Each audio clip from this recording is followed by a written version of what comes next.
अस्सलाम वालेकुम। अच्छा, ये गोल्ड का ना डेली टाइम फ्रेम ओपन है, डेली का चार्ट ओपन है, ठीक है। और ये इसमें एक मैंने लास्ट जो फोरकास्ट थी उसमें दिखाया था कि इसने असेंडिंग चैनल बनाया हुआ है। इसको जब गोल्ड ने ब्रेक किया, यहाँ पे आप लोग देखें, तो उसके बाद रीटेस्ट करने के बाद एक एग्रेसिव सेलिंग दी है। यूएस इलेक्शंस भी थे तो कुछ उसकी वजह से भी।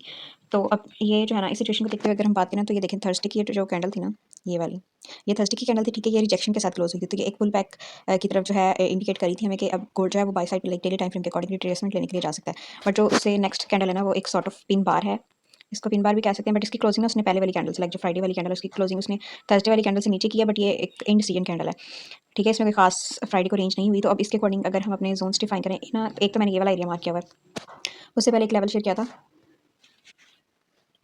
ये यहाँ पे, ठीक है। इसके आसपास के एक तो ये हमारे पास अच्छा एक रिजेक्शन जोन था, और सेकंड जो है ना, अगर देखा जाए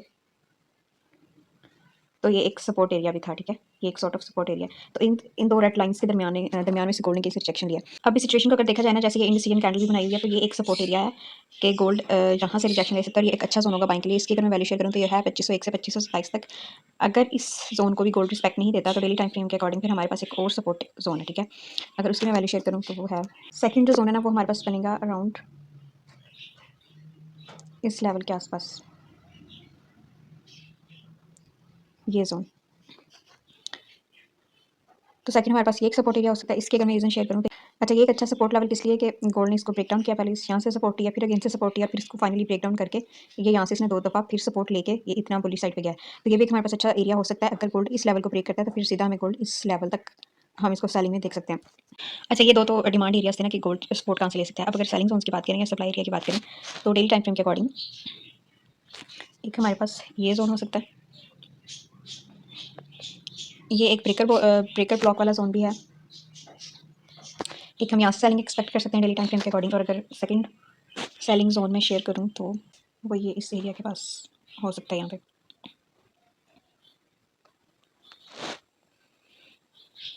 ये जो फर्स्ट सेलिंग जोन है ये है 2605 से 2625 के दरमियान, और ये जो सेकंड सेलिंग एरिया है ये है 2685 से 2697 के अराउंड। ये डेली टाइम फ्रेम के according selling and buying areas है। अच्छा, ये है H4 का टाइम फ्रेम। इसको मैं अगर थोड़ा सा जूम आउट करूँ लाइक दिस, तो यहाँ पे एक ना बहुत अच्छा सा डिसेंडिंग चैनल ड्रा हो रहा है। अगर मैं उसको यहाँ पे ड्रा करूँ ऐसे, ये टच एंड इसको थोड़ा सा एक्सटेंड करते हैं अप साइड पे। अच्छा, अब इस चैनल में देखेंगे जो ग्रीन डॉटेड लाइंस हैं कि गोल्ड ने कैसे इस डिसेंडिंग चैनल को रिस्पेक्ट किया। इसमें इतने लाइक अच्छी सेलिंग मिली है ना, इस अगर जिसने भी ये चैनल ड्रा किया है यहाँ से स्टार्ट से H4 की अगर वैसे भी कंडीशन देखें तो उसमें ओवरऑल जो है ना वो ड्रॉप वाला सीन चल रहा है। लाइक ये यहाँ से थोड़ा सा ड्रॉप आया, फिर ये बेस बनाई है गोल्ड ने, उसके बाद फिर ड्रॉप आया, फिर थोड़ी सी ट्रेसमेंट हुई है, फिर ड्रॉप आया, और फिर ये यहाँ पे बेस बनाई है गोल्ड ने, और उसके बाद फिर ये ड्रॉप आया एक, और ये अब यहाँ पे ऑलमोस्ट बेस बना रहा है, कंसोलिडेशन या रेंज कर रहा है गोल्ड, ठीक है। इसको मैं रिमूव करके अगर मैं दिखाऊँ, अब इस टाइम जो है ना गोल्ड इस जगह पे है। इसको मैं थोड़ा सा जूम आउट करती हूँ। तो फॉरेस्ट के अकॉर्डिंग क्या सिचुएशन हो सकती है कि ये वाला हमारे पास यहाँ पे एक ब्रेकअप स्ट्रक्चर था यहाँ पे ऐसे, ठीक है। फॉरेस्ट के अकॉर्डिंग ये हमारे पास लेटेस्ट ब्रेकअप स्ट्रक्चर था। उसके अकॉर्डिंग अब ये देखें यहाँ पे गोल्ड जो है ना रिट्रेस कर रहा है इस एरिया पे।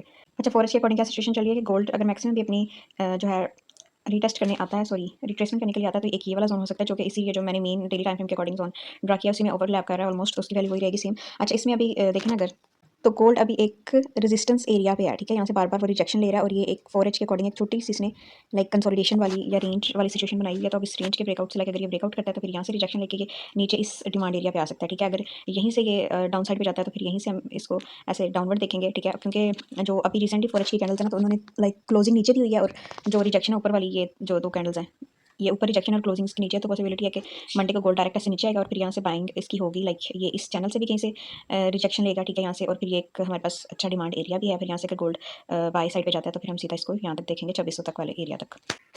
फॉरेस्ट के अकॉर्डिंग एक तो ये वाला सेम डेली वाला रहेगा, उसके ऊपर अगर गोल्ड जाता है तो फिर हम इस लेवल से लाइक रिजेक्शन देखेंगे यहाँ पे कोई कि गोल्ड हमें इस लेवल पे मिलता है। तो 2651 वाला एरिया जो है ना, 2647 से 2641 तक का ये जो जोन है ये यहाँ से 4H के टाइम फ्रेम के अकॉर्डिंग मैं दिखा रही हूँ कि अगर गोल्ड इस डेली वाली जो है सप्लाई एरिया को ब्रेक करता है तो सेकंड हम ये फिर 4751 वाले एरिया से हम रिजेक्शन देख सकते हैं, ठीक है, 4H के टाइम फ्रेम के अकॉर्डिंग। अच्छा, 4H के अकॉर्डिंग जो सेकंड हमारे पास या नियरेस्ट अगर सप्लाई एरिया की बात करें तो एक ये वाला एरिया, ठीक है। ये एक हिडन OB भी है यहाँ पे, और 4H में अगर हम फिर को भी प्लॉट करें